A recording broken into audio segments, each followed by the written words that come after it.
Guys, it's me. I am sitting outside. I am doing some birding. I'm really excited because the Orioles are back. But I want to talk about the Jeopardy of estrangement. And we're going to be referring to I'll take that. I'll take estrangement for $200, Alex. So now you know where I'm going. When it comes to estrangement, what kind of happens is our adult sons and daughters who choose to part ways set up this Jeopardy board, and we ask why, and they give you an answer, and it just never seems like we can get it right.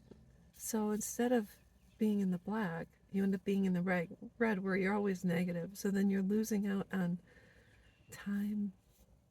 You may lose out on money. We never can get it right. Let's say your son or daughter tells you, well, I estranged from you because you yelled. And you say, well, I'm really sorry. And their answers, usually always, that's not good enough. Or else they change the question and the answer never suffices. You end up being so negative. And that's what comes of this whole situation. So a lot of times if you don't ask why, you can sit and wonder, but when it comes down to it, does it really matter? I'm being held to a certain standard where I guess a lot of us were expected to be perfect. And I don't know about you, but I'm not perfect. I really don't know what I can do to make things better because I'm never really getting an answer. I never really got an answer. The only thing I was ever told was, well, we're afraid of you. You yelled at us. I didn't get really much more than that. So it wasn't as if I was able to take care of business. I don't know. I don't really know what else to say, but if you think about it, anyone can break free for whatever odd reason. They don't ever have to tell us why.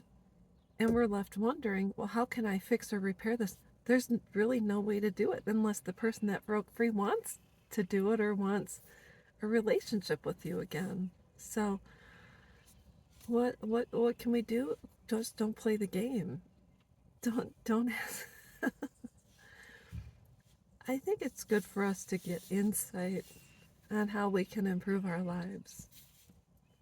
But I would rather ask someone with a lot more wisdom than me, hey, I'm going to tell you this story. Is there anything, or ask your grandma, Grandma, is there anything about me should be adjusted?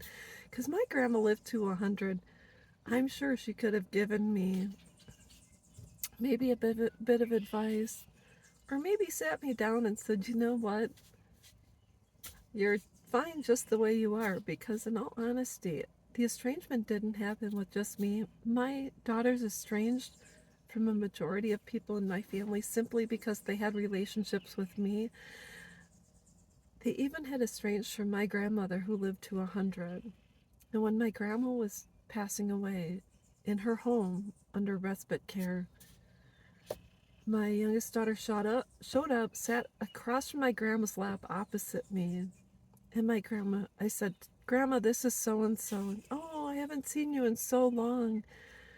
And it's true.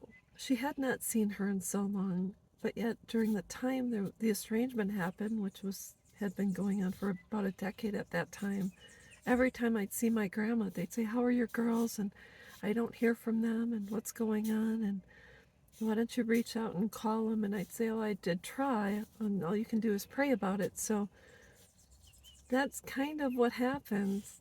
I wasn't the only person that went through the breakup. They broke up with a lot of people in my family. So that's all I wanted to say. You're going to be in the rut if you keep asking why. The best thing you can do is just start investing in yourself and focus on people who focus on you. So that's all I've got to say, and I'll be back.